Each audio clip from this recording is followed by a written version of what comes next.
ఇది వ్రతాలు పూజల మాసం. శ్రావణ మాసం, భాద్రపద మాసం, అలాగే కార్తీక మాసం ఇవన్నీ కూడా పండుగలే.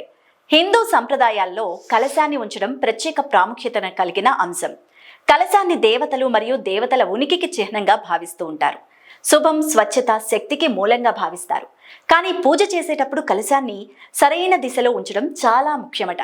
కాబట్టి పూజ సమయంలో కలశాన్ని ఎక్కడ, ఎలా ఉంచాలి అనేది ఈ వీడియోలో తెలుసుకుందాం. వాస్తు శాస్త్రం ప్రకారం కలశాన్ని ఉంచడానికి ఈశాన్య దిశ అత్యంత పవిత్రమైనది. ఈ దిశను దేవుళ్ళు మరియు దేవతల ప్రదేశంగా భావిస్తారు. సానుకూల శక్తి ఇక్కడి నుంచే ప్రవహిస్తుందట. ఈశాన్య మూలలో స్థలం అందుబాటులో లేకపోతే కలశాన్ని ఉత్తర దిశలో లేదా తూర్పు దిశలో కూడా ఉంచవచ్చట.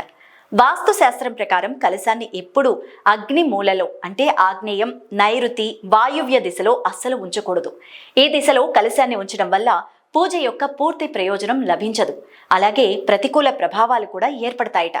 కలశాన్ని ప్రతిష్ఠించడానికి ముందుగా మీరు కలశాన్ని ప్రతిష్ఠించాలనుకునే శుభ్రమైన మరియు చదునైన స్థలాన్ని ఎంచుకొని ఆ స్థలంలో ఒక చిన్న మట్టి లేదా బలిపీఠాన్ని తయారు చేసి దానిపై సప్త ధాన్యాలు, 7 రకాల ధాన్యాలు కానీ లేదంటే ధాన్యం కానీ వేసి ముఖ్యంగా కలశాన్ని నేరుగా నేలపై ఉంచకూడదట. ఎల్లప్పుడూ స్టూల్, బోర్డ్ లేదా పీఠాన్నన్నా అమర్చాలి. దీని తర్వాత కలశాన్ని గంగాజలం లేదా స్వచ్ఛమైన నీటితో నింపాలట.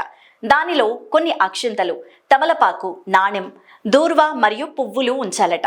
కలశంపై 5 లేదా 7 మామిడి ఆకులు లేదా తమలపాకులు ఉంచచ్చట. దానిపై శుభ్రమైన ఎర్రటి వస్త్రంలో చుట్టిన కొబ్బరికాయను ఉంచండి. కొబ్బరికాయ ఎల్లప్పుడూ మీరు పూజ కోసం కూర్చునే దిశ వైపు ఉండాలి. కలశంపై కుంకుమ పువ్వుతో స్వస్తిక్ చేసి తిలకం వేయాలి. ఆచారాల సమయంలో కలశంలో దేవుళ్లను మరియు తీర్థయాత్ర స్థలాలను ప్రార్థించాలి. పూజ తర్వాత కలశంలోని నీటిని ఇంటి అంతా చల్లి మిగిలిన నీటిని మొక్కలపై పోయాలి. మీరు ధాన్యాలను పక్షులకు తినిపించవచ్చు.